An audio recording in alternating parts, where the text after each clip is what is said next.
नमस्कार, मैं हूं संजय पाठक और आप देख रहे हैं प्रेस 15। हल्द्वानी में निकाय चुनाव तेजी से आगे बढ़ रहा है। ऐसे में गली गली में इन दिनों प्रत्याशी पहुंच रहे हैं। इस वक्त मैं हल्द्वानी के वार्ड 43 में मौजूद हूं। वार्ड 43 ये हरिपुर नायक का क्षेत्र है, ग्रामीण क्षेत्र हल्द्वानी का है। यहाँ पर किस तरीके से जो दावेदार हैं तमाम पार्टियों के वो पहुँच रहे हैं और क्या कुछ वो कह रहे हैं, इसे जानने के लिए आज हम यहाँ पर आए हैं इस गाँव में। और मेरी नज़र मातृशक्ति पे पड़ी जो यहाँ पर घूम रही थी। उनसे हम जानना चाहेंगे कि किस तरीके से इस गांव में, इस क्षेत्र में विकास हुआ है। दीदी, सबसे पहले तो बहुत बहुत स्वागत है आपका। ये मेरा नाम मुन्नी पंत है। तो हमने हमारे पार्षद देखा, हमने हमारे पार्षद जो है पार्षद भाई साहब वो 6 साल हो चुके हैं। अभी तक हमारे गली मोहल्ले में कोई मतलब नहीं, और रोड हमारी टूटी है, पानी भर जाता है, कोई विकास कार्य नहीं हुआ है। इसलिए हम अभी नया पार्षद चुने जो हमारा काम करे। ये बताइए, विकास क्यों नहीं हो पाया? भारतीय जनता पार्टी तो कह रही कि 10 साल हमने मेयर दिया है और हमारा बहुत विकास हल्द्वानी में बहा है, ग्रामीण क्षेत्र में बहुत विकास हुआ है। तो कहाँ पर है विकास? कोई तो देखे, कोई तो बोले हमारे क्षेत्र में आके देखो कहाँ पर हुआ विकास। हमारी रोडें टूटी है, हमको रोड चाहिए, पानी चाहिए और लाइट चाहिए, वो हमारे लिए है नहीं। तो हम कहाँ पर देखें विकास? बताइए कहाँ पर देखें हम उनका विकास? भारतीय जनता पार्टी बोलते रहती है, कार्यकारी कुछ नहीं करती है।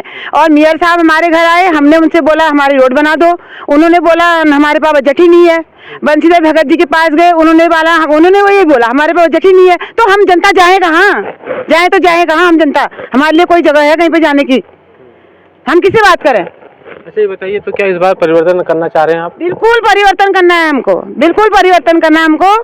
और हमको ललित जोशी को लाना है और हमको पार्षद में हमको किरण मेहरा जी को लाना है। अच्छा, ये बताइए, जनता को ये सोचना चाहिए, समझना चाहिए कि हमको बदलाव करना है, हमको क्षेत्र को देखना है, हमको पार्टियों को भी नहीं देखना है, हमको अपने क्षेत्र का विकास चाहिए। ठीक है ना, बस। अच्छा, ये बताइए, भारतीय जनता पार्टी ये कह रही लगातार कि कटेंगे बटेंगे जो नारे हल्द्वानी में चल रहे हैं, ये आपको अच्छे लग रहे हैं सुनना? ये भारतीय जनता पार्टी का एक नारा बन चुका है। आज तक जब से हमारा देश आजाद हुआ तब से कटेंगे बटेंगे, तब से क्यों नहीं चला? तब से भी चलना चाहिए ना। आप एक दूसरे की भावनाओं को, गलत भावनाएं डाल रहे हैं एक दूसरे के मन पर। कटेंगे बटेंगे, कैसे कटेंगे कैसे बटेंगे? वो यहाँ के मुस्लिम हैं तो कहाँ जाएंगे, यहाँ के हिंदू हैं तो कहाँ जाएंगे? सबका अपना अपना अधिकार है, स्वतंत्र है हमारा भारत। कोई कटेगा नहीं, कोई बटेगा नहीं। ये तो लोगों ने अपने मन में धारणा बना दी बीजेपी वालों ने। आज तक नहीं हुआ ऐसा, अब कैसे हो जाएगा ऐसा भाई?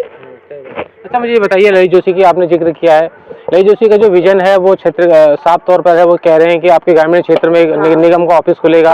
एक गरीबों के लिए जो पहाड़ से लोग आते हैं उनके लिए वो चाह रहे हैं कि यहाँ पर धर्मशाला खुले। वो बहुत विकासकारी हैं ललित जोशी, ललित भैया हमारे। उन्होंने बोल रखा है कि कोई बाहर का ठेकेदार को हम काम नहीं देंगे। हमारे पहाड़ के बच्चे हैं, हम उनको काम देंगे, उन ठेकेदारों को हम यहाँ पर काम देंगे। उन्होंने बहुत अच्छी बात बोली है। हम ललित जोशी का समर्थन में हैं, आगे उनको ही हमारा वोट जाएगा। अच्छा, देखिए, ये वोटर हैं, खुलेआम अपनी राय रख रहे हैं। माँ जी, मुझे बताइए, आप धूप सेक रही हैं, धूप, आज मौसम अच्छा है, धूप आई है। ये बताइए, आपके वार्ड में, मैं 43 वार्ड में आया हूँ, क्या समस्याएं आप झेल रही हैं पिछले 10 साल 5 साल में? समस्या ये है कि रोडें नहीं बनी है, मेन रोड बनती है, आगे बीच में कोई आता नहीं। अब हम चाहते हैं कि अभी हमारा विकास हो, हमारे थोड़ा बदलाव लाने की सोच रहे हैं भाई। यही समस्या है हमारी, और क्या है? और हमें मतलब ऐसा कुछ नहीं है कोई, लेकिन हमारा धर्म को कोई नहीं छीन सकता है। मतलब ऐसा तो कुछ नहीं होता, धर्म हमारा अपना है और विकास अलग चीज है।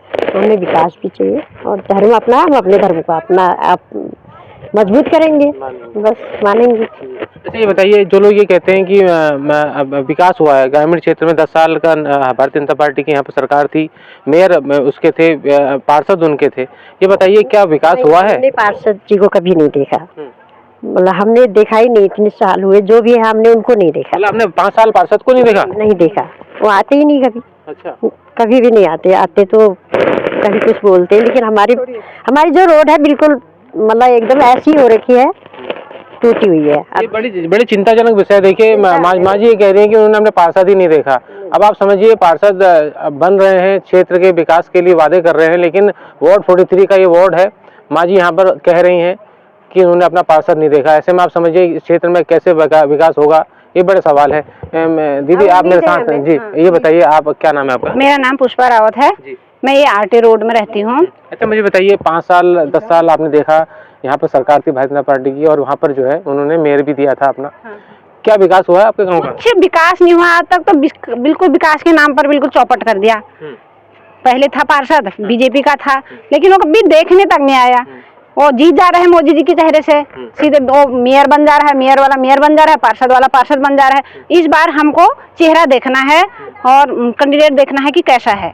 हमारे मेयर जो उठे हैं वो भी बहुत अच्छे आदमी हैं, और जो हमारे गली के पार्षद उठे हैं वो भी बहुत अच्छे हैं। हम उन्हीं को वोट देंगे इस बार। हाँ, आप कुछ कह रही थी, क्या कहना चाह रही थी? मैं कह रही थी इस पार्षद को तो जो बनाया गया है, ये बड़े बड़े इनके नेता लोग इनको बना देते हैं और इन्हीं की आगे को चलते रहते हैं। अब दूसरी बार भी उसी को वोट मिल गया तो उनका और उनका कोई वोट नहीं मिल सकता था क्या? उन्हीं को दे दिया कि बिशन जी चुफाल के उससे वो वोट ले लेते हैं, और मोदी जी के मोदी जी की वजह से वोट ले लेते हैं ना। कमल के फूल इसीलिए वोट ले लेता है, कमल के फूल से वोट लेते हैं। उनको कोई जनता नहीं चाहती है, कोई जनता। हमारे क्षेत्र में पार्षद का मुंह नहीं देखा अभी तक किसी ने, इसलिए बहुत बहुत नमस्कार भैया। तो ये देखिए, माता शक्ति थी, लगातार अपनी मन की बात कह रही थी, और ये बड़ी चिंताजनक विषय है कि आप पार्टी आधारित राजनीति करते हैं और पार्टी के बाद उसके बाद आप जीतते हैं तो फिर आप जनता को मुंह नहीं दिखाते। तो सवाल यही है, हम जनता से यही अपील करेंगे कि इस बार आप प्रत्याशी को जरूर देखिएगा, प्रत्याशी का व्यवहार कैसा है, उसकी सामाजिक छवि कैसी है, समाज में उसका योगदान क्या है। यकीन मानिए, अगर आप इन सब बातों पर ध्यान देंगे और उसको ध्यान देने के बाद आने वाली 23 जनवरी को आप वोट देंगे और उसके बाद जो परिणाम आएगा वो बहुत सुखद होगा। आपके क्षेत्र में पार्षद विकास करेगा और मेयर जो जीत का आएगा वो भी विकास करेगा। माता शक्ति ने ये बात अभी कही है। हालांकि इन्होंने एक तरफ पूरा माहौल ललित जोशी के लिए कहा है। ललित जोशी को ये चाहते हैं कि ललित जोशी यहाँ के मेयर बने, क्योंकि उन्होंने उनके जन आंदोलनों को देखा है। समाज में उनकी जो योगदान है तमाम आंदोलनों में, चाहे वो रेरा का आंदोलन हो, चाहे वो राज्य निर्माण का आंदोलन हो, चाहे वो युवाओं की बात हो, बेरोजगारों की बात हो, व्यापारियों की बात हो, किसानों की बात हो, हर बार ललित जोशी ने अपने आप को साबित करके दिखाया है। यही वजह है कि जनता जहां भी हम जा रहे हैं ये रुख हमें देखने को मिल रहा है। हल्द्वानी का एक ग्रामीण क्षेत्र है हरिपुर नायक, यहाँ पर माता शक्ति की आपने सुनी आवाज़, वो साफ तौर पर कह रही है कि उन्हें इस बार पार्षद और मेयर वो चुनेगी जो उसे लगता है कि वो इसके हकदार है। संजय पाठक, प्रेस 15, हल्द्वानी।